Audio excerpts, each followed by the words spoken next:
We got the notebooks. Let's talk a little bit more real quick, and then I'll go around, help everybody. Working towards our kitchen showcase video, right? So let's say we want to look at a draft of those on Monday, and then we'll do the cartoon one, or not cartoon, but the one with the robot the following week, right? That'll give us time to fix the other one and make changes, so on and so forth. Sound good? Yeah, Casey. All right, great, cool, guys. Cool, awesome. Settle down, though. Settle down. Okay, a little bit. We'll come back to some of what we talked about last time. Let's just do a quick review, I guess. What's the thing we're using to manage all of our cameras? Stage object, right? Essentially allows us to keyframe switching of cameras, right? When you animate cameras, what type of keyframes should you be using? Linear, yes, please. So the camera doesn't speed up and slow down. It looks like a continuous shot you edited into, right? And if you're not sure about how to come up with a plan for what to show when, what was the suggestion I had, Riley, as far as how to organize your shots? Starting with something that's... Yep. And you also say don't make them too short. Right. We said, what, 4 seconds or so is like a minimum? Yeah. So wide, and then coming in close, and then ending up with another wide view, right? We said we wanted to do like at least 12 shots or so. None of them shorter than 4 seconds right now. That'll give us some room, wiggle room.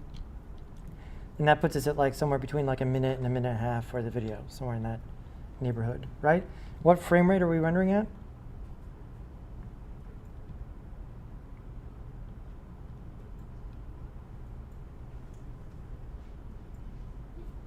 That's right, Nikki. Well done, Nikki. 24 FPS, right? That always 24 FPS, right? This is, as far as things that are going to, because now render time becomes a really important thing in your life. Like better render times equals higher quality of life at this point. And what are the two? There's a gazillion checkboxes and sliders that will affect your render time. Two of the biggest things are not rendering too many frames, right? So if you're rendering at 30 frames per second, and that's an additional 6 frames a second, right? So that could be a bunch of time. And then the other one is our preferred resolution is what by what, Riley? 1980 by 1920 by 180. 1080. 1920 by 1080, right? This is high def.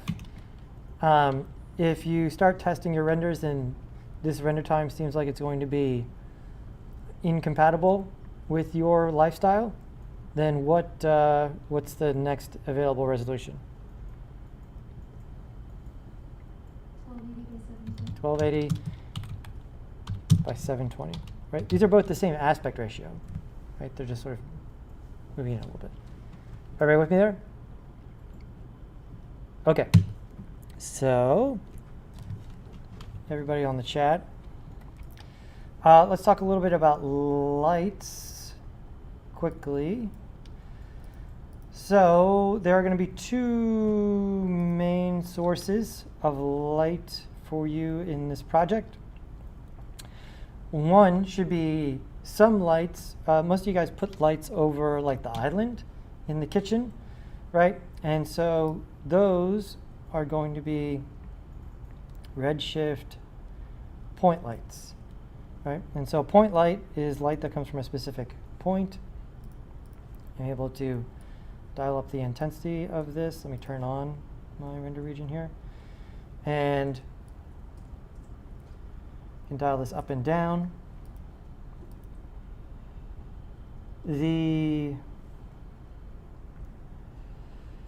As far as tinting the lights,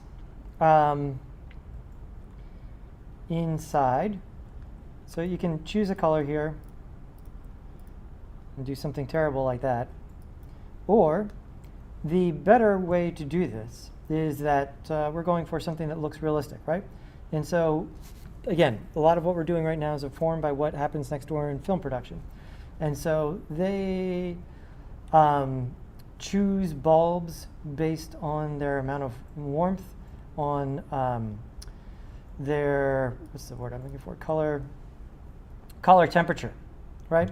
So color temperature is this scientific term, and it's measured in degrees Kelvin. And if I remember correctly, it's like the color given off at a temperature when you're burning some element. I can't remember what it is off the top of my head.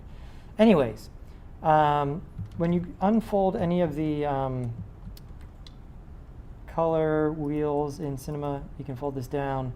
And you have RGB, you have HSV, those we know. Degrees Kelvin, this is going to be more like what, let's see here.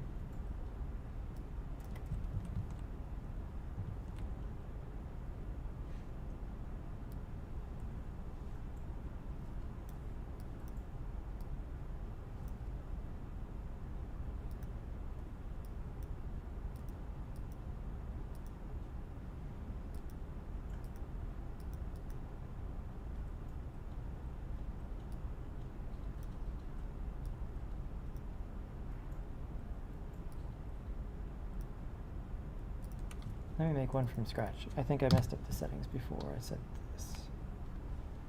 Object lights, point light. There we go.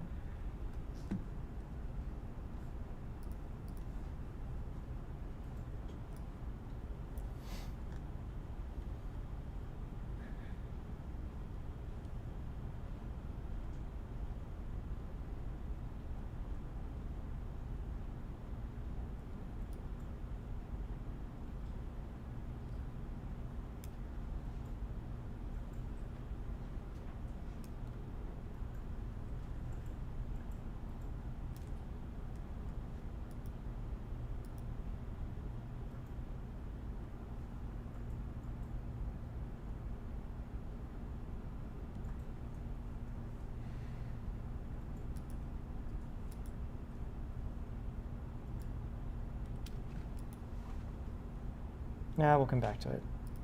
They changed something. You used to be able to dial in the color temperature in degrees Kelvin now, which should be orange to blue.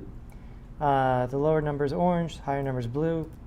Now it's some other setup. Anyways, when you're inside, traditional filament bulbs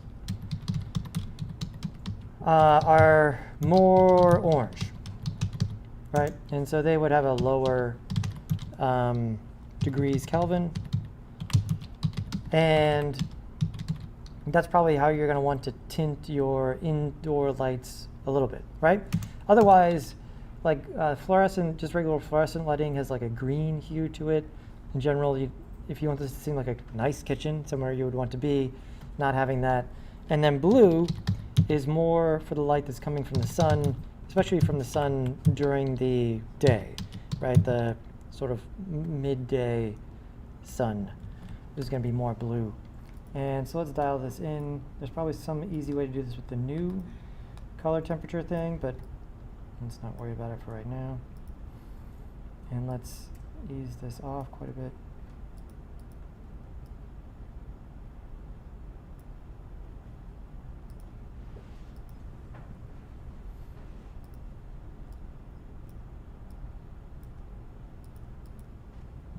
There we go, just a little bit for right now. So a little orange from a point light. Don't use too many point lights, right? So having one for each light is probably good. You might even be able to get away with less, right? Just because you have 3 lights up there doesn't necessarily mean that you need to have 3 point lights. This would be another source of increased render time. If you put in, the more lights you put in, the more calculations it does about light being bounced around, so on and so forth. And so if you get the effect that light is coming from the top with having a point light in the vicinity of all 3 of your lights, then you can go with just that. Everybody with me? The other source of light in our scenes is definitely going to be the windows, right? So we have light coming in from outside the windows. And so the light from outside is going to be a dome. We could use a couple different things. The idea is that there's light outside and it needs to come inside.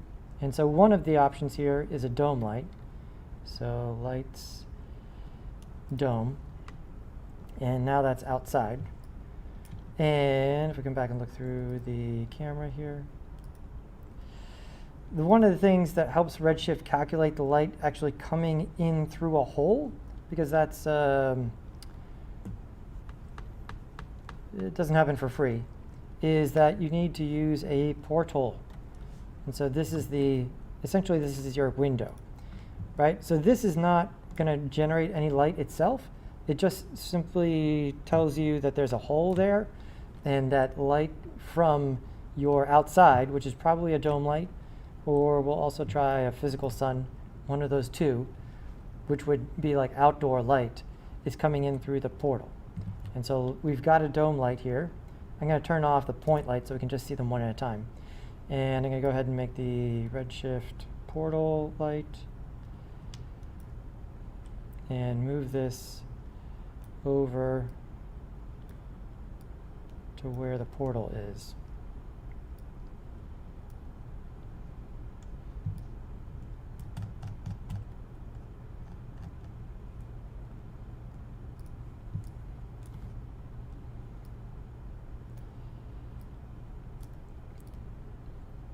All right, so this goes essentially right by your window, wherever there are windows. If you have multiple windows next to each other, right, say there